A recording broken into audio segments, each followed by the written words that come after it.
Hello friends, स्वागत है आप सभी का इजी बैंकर चैनल पे। अगर आप इस चैनल पर पहली बार आए हैं तो चैनल को सब्सक्राइब जरूर करें ताकि आने वाले वीडियो का नोटिफिकेशन आप तक पहुंचती रहे। इस वीडियो में हम लोग डिस्कस करेंगे जो भी स्टूडेंट्स गवर्नमेंट कंप्यूटर टीचर बनना चाहते हैं उनके लिए वीडियो इंपॉर्टेंट होगा, क्योंकि हम लोग इस वीडियो में डिस्कस करेंगे EMRS की तरफ से जो आपका नोटिफिकेशन जारी कर दिया गया है कंप्यूटर साइंस का। ठीक है, इसमें जो आपका वैकेंसी आउट किया गया है इसमें आपका TGT का भी वैकेंसी है और आपका PGT का भी वैकेंसी है। TGT में कितना सीट आया है, PGT में कितना सीट आया है, वो अभी हम लोग डिस्कस कर लेंगे। और उसके बाद सबसे इम्पोर्टेंट एलिजिबिलिटी क्राइटेरिया, मतलब कौन कौन से स्टूडेंट इस फॉर्म को फिल कर सकते हैं। TGT के लिए कौन से स्टूडेंट एलिजिबल है, PGT के लिए कौन कौन से स्टूडेंट एलिजिबल है, क्या इसमें टेट पास करना जरूरी है या नहीं। सबसे इम्पोर्टेंट कि बीएड ज़रूरी है क्या, क्योंकि अभी बीएड का ट्रेंड चल रहा है। तो यहाँ पे सब स्टूडेंट के बीच में डाउट है कि सर बीएड ज़रूरी है क्या TGT या PGT के लिए, यह भी हम लोग डिस्कस कर लेंगे। उसके बाद जो बिहार में क्या होता है कि PGDCA लागू होता है। ठीक है, जो PGDCA कोर्स करते हैं तो इसमें भी आपका नंबर ऑफ स्टूडेंट ज़्यादा है जो PGDCA कर चुके हैं। तो क्या PGDCA वाले स्टूडेंट इसमें एलिजिबल है कि नहीं, यह भी हम लोग डिस्कस कर लेंगे। ठीक है, तो वन बाय वन हम लोग सारा डिटेल्स हम डिस्कस करेंगे, इसलिए इस वीडियो को अंत तक जरूर देखें। सबसे इम्पोर्टेंट चीज़ कि आपका जो फॉर्म फिलअप है वह आपका कल से ही चालू कर दिया गया है और आपका लास्ट डेट रखा गया है 23 अक्टूबर तक। आप 23 अक्टूबर तक जो है इसका फॉर्म फिलअप कर सकते हैं EMRS का, TGT और PGT दोनों के लिए। इसके लिए जो आपका एप्लीकेशन फ़ी रखा गया है, एप्लीकेशन फ़ी आपका बहुत ही ज़्यादा है। आप यहाँ पे देख सकते हैं कि अगर आप TGT या PGT के लिए अप्लाई करते हैं तो 1500 रुपये आपका एप्लीकेशन फ़ी है, 500 रुपये आपका प्रोसेसिंग फ़ी है, टोटल आपका 2000 रुपये लगने वाली है। अगर आप इस फॉर्म को अप्लाई करते हैं तो आपको 2000 रुपये लगेगा आपको इस फॉर्म को फिलअप करने में। एप्लीकेशन फ़ी आपका बहुत ही ज़्यादा है और ये आपका सेंट्रल गवर्नमेंट का आपका जॉब है। ठीक है, यह जो आपका जॉब है यह आपका सेंट्रल गवर्नमेंट का है, इसलिए बहुत ही अच्छा अपॉर्चुनिटी है। सबसे इम्पोर्टेंट चीज़ हम यहाँ पे हम डिस्कस कर लें। सबसे पहले हम आपको नंबर ऑफ़ सीट बतला दें कि जो PGT के लिए है, अगर आप PGT के लिए अप्लाई करेंगे, अगर आप एलिजिबल है तो उसमें आपका 154 सीट पे आपका जो है नोटिफिकेशन जारी किया गया है। यहाँ पे आप देख सकते हैं 11 नंबर में मेंशन है, 154 सीट आपका कंप्यूटर साइंस का है आपका PGT में।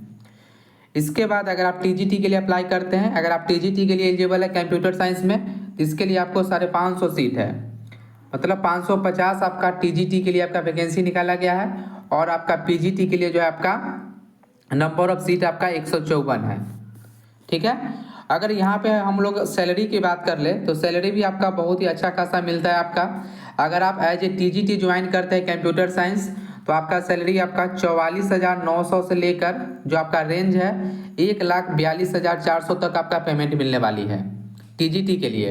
अगर आप एज ए PGT ज्वाइन करते हैं कंप्यूटर साइंस में तो 47,600 से लेकर आपका 1,51,100 तक आपका पर मंथ पेमेंट मिलने वाली है। इसमें सैलरी आपका बहुत ही अच्छा खासा आपका सैलरी जो आपको मिलता है एज ए TGT और आपका PGT टीचर। ठीक है, सबसे इम्पोर्टेंट चीज़ कि कौन से स्टूडेंट इस फॉर्म को अप्लाई कर सकते हैं, कौन कौन से स्टूडेंट इसके लिए एलिजिबल है।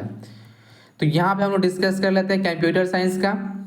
ठीक है, सबसे पहले हम आपको TGT का बतला देते हैं कि TGT में कौन है, उसके बाद हम लोग आपको PGT के लिए बतलाएंगे। देखिए, यह आपका TGT के लिए एलिजिबिलिटी है जिसमें आपका 550 सीट है, अच्छा खासा आपका सीट है। देखिए, इसमें क्या होना चाहिए कि जो स्टूडेंट बैचलर डिग्री है कंप्यूटर एप्लीकेशन में, मतलब BCA जो स्टूडेंट किए हुए हैं और उनके पास 50% मार्क्स से अगर वह किए हुए हैं कंप्लीट, तो इस फॉर्म को अप्लाई कर सकते हैं। अगर आप TGT कंप्यूटर साइंस टीचर बनना चाहते हैं कंप्यूटर साइंस, तो अगर आप BCA किए हुए हैं इस फॉर्म को अप्लाई कर सकते हैं। ठीक है, इसके बाद देखिए, अगर आप कोई भी अंडर ग्रेजुएट कोर्स कर चुके हैं, मतलब ग्रेजुएशन किए हैं जिसमें कंप्यूटर साइंस, कोई भी नहीं कंप्यूटर साइंस में BSc अगर आप कंप्यूटर साइंस या IT से किए हुए हैं इस फॉर्म को अप्लाई कर सकते हैं, या आप अदर से भी BSc कंप्लीट किए हैं और आप हर एक प्रत्येक ईयर अगर आप मेन सब्जेक्ट के तौर पे कंप्यूटर साइंस पढ़े हैं तभी इस फॉर्म को अप्लाई कर सकते हैं। कहने का मतलब अगर आपका ग्रेजुएशन कंप्यूटर साइंस में है देन आप एलिजिबल है। तो जो BCA वाले हैं वो भी अप्लाई कर सकते हैं TGT के लिए, और जो BSc कंप्यूटर साइंस और IT वाले हैं वो भी अप्लाई कर सकते हैं। उसके बाद कि जो BTech किए हुए हैं कंप्यूटर साइंस और IT से वो भी इस फॉर्म को अप्लाई कर सकते हैं। ठीक है, इसके बाद कोई भी स्टूडेंट एलिजिबल नहीं है।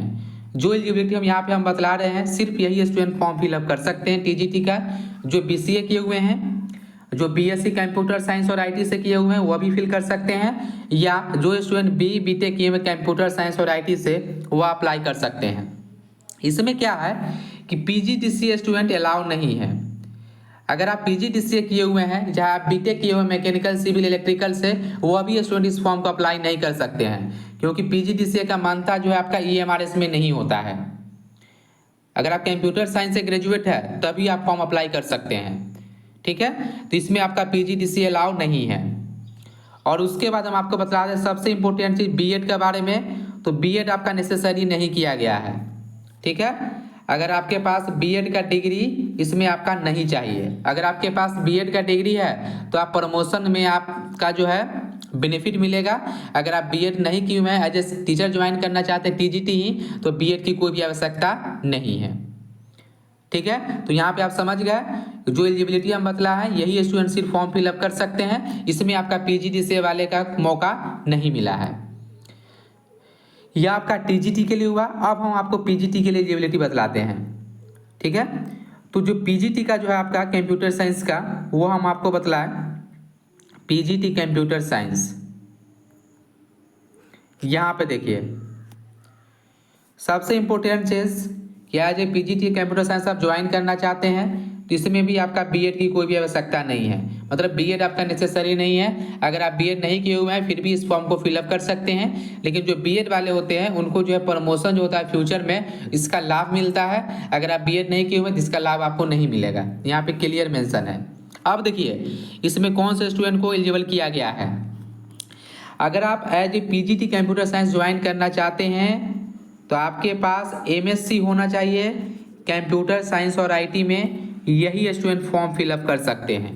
क्लियर मेंशन है, इसके अलावा कोई भी नहीं। MSc कंप्यूटर साइंस और IT। इसके बाद जो स्टूडेंट MCA किए हुए हैं वह भी स्टूडेंट इस फॉर्म को फिलअप कर सकते हैं, या जो स्टूडेंट ME या MTech है किसमें, कंप्यूटर साइंस और IT में, वही स्टूडेंट फॉर्म फिलअप करेंगे। इसमें आपका BTech अलाउ नहीं है।